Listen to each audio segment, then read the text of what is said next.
আমরা তো গরিব মানুষ, তাহলে আমরা কিভাবে করে খাবো? ভারতে কুরবানি দিতে বাধা দেওয়ায় রেগে ফুঁসছে সাধারণ জনতা। তুই গদিতে বসে আছিস, তুই কি করছিস? মানুষকে এরকম করে হিন্দু ধর্মতে সবকিছু তো নষ্ট করে দিচ্ছিস। ও পুরো গদিতে বসে আছে আর গরিবদের পেটে লাথি মারছে। আমাকে নিয়ে যেতে বলো, গুলি টানতে বলো এসে। গো মাতাকে পারা যাবে না, তাহলে বিহারে তো ফ্রি গরু দিতে পারতো মোদি ফ্রি গরু দিতে পারতো, তো তাহলে তো আমরা সবাই সম্মেলন করে আমরা তো গরু চালাতো।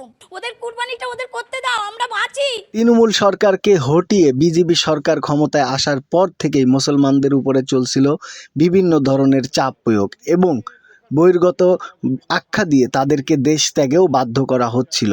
কিন্তু এরই মাঝে কুরবানির গরু বিক্রি করতে এবং তাদেরকে জবাই দিতে যে বাধা দেবে, এটা ভাবতেও পারেনি ভারতবর্ষের মুসলমানরা।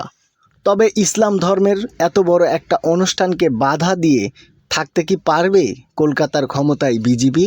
আর ভারতের হিন্দুরা চায় তাদের ক্ষতিপূরণ, কারণ এই গরু পালন করেই তাদের সংসার চলে। আমাদের আর ঘুম নেই, রাত্রে ঘুম নেই, চিন্তায় মাথা খারাপ হয়ে যাচ্ছে। আমি তো হিন্দু লোক, আমি তো দাস, আমি ব্যবসা করি খাই। গরু কিনতে হবে মদি খেয়ে। শুভেন্দু অধিকারীর এই খ্যাপাটে মনোভাবের কারণে আবারও কি লাগতে যাচ্ছে হিন্দু মুসলিম দাঙ্গা, নাকি আবার সব ভুলে হিন্দু মুসলিম এক হয়ে চলবে এই মহাভারত? ডেস্ক রিপোর্ট, দিগন্ত বেলা।